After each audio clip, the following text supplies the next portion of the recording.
and I learned this actually from a previous podcast guest, that sales and marketing go hand in hand. And if you don't think about how marketing is part of sales and customer service, you're missing out on a key objective that should be focused on, regardless of whether or not you're doing a campaign for brand awareness, for lead generation, or for conversions.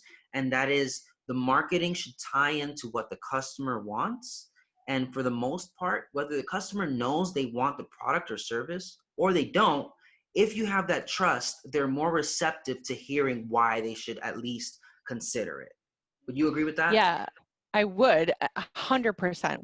We are friends.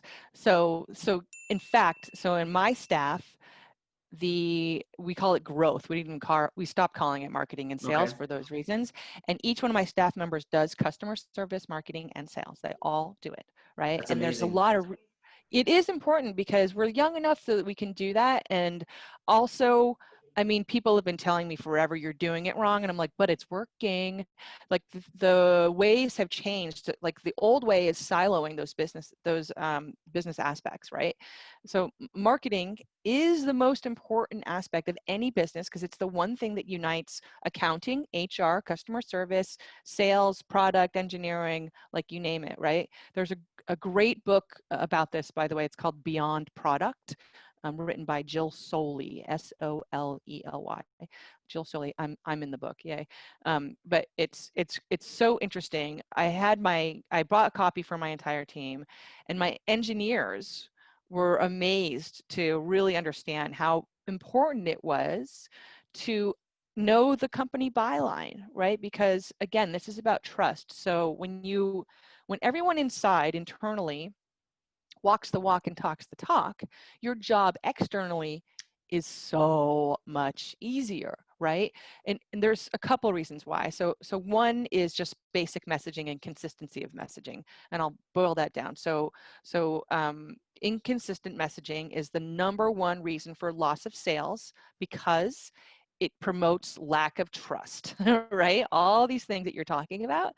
The other thing that's interesting is that in the US alone, companies waste $400 billion on poor communications, poor copywriting, right? And that's both internal and external. Just think about how many people trade emails about what time the damn meeting's at, right? Because they can't do a calculation between South Africa time and New York time. So do it for them, right?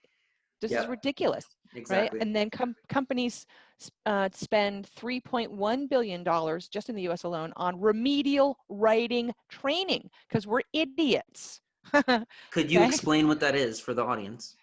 Yeah, so remedial writing is like writing 101. Like literally, how good are you at sending an email to get people to do what you want to do? That's what it's all about.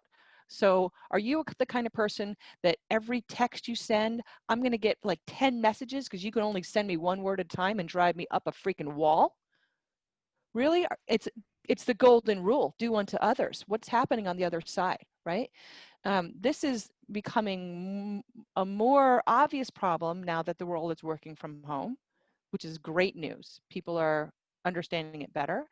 But my team has been working from home, as we talked about earlier, since the very beginning. So we're really adept at this. But the other thing about just this is basic communication here, right? An emoji can't do it all for you. So you do need to take that time to just really, how do I say this? Always think about what the objective is. What do you want me to do? There's always something, right? Whether it's getting your husband to take out the garbage or getting your product guy to update the deck or getting a customer to sign the goddamn contract, right? There's always an objective. And I think people forget they don't even think that there's an objective, they're just not even thinking what that is. So that's the first thing, is to think what it is. And then to really break it down. I actually do a whole thing on writing tips and copywriting tips, which we can talk about another session. This is, again, trust, by the way. You do what I want you to if you trust me.